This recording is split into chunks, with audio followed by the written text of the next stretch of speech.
Do you ever wonder why certain words are spelled the way they are? Well, get ready for a phonetic adventure because you're about to find them out.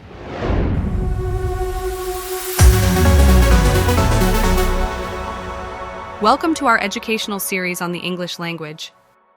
Since it's my first ever video here, why not dive into the fascinating world of alphabets and phonetics, the very basic components that help form a sentence for communication. The English language is composed of 26 alphabets, each representing a unique sound or combination of sounds. That is one, or more than one sound. Let's take a closer look at each letter and its phonetic representation.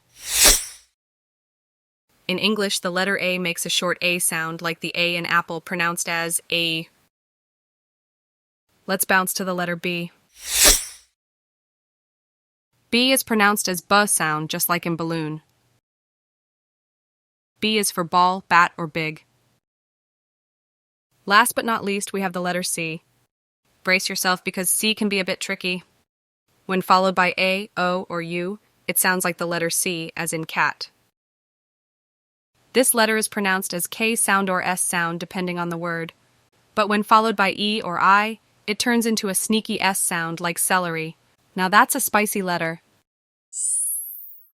As you can see, mastering the sounds of each letter is key to understanding and speaking English fluently.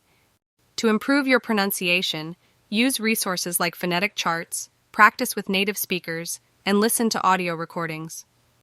My genuine tip? Watch movies. That's right, you'll get a lot more than entertainment from movies. So pick a genre and help yourselves. Remember, phonetics helps us decode and produce the correct sounds in English words and sentences.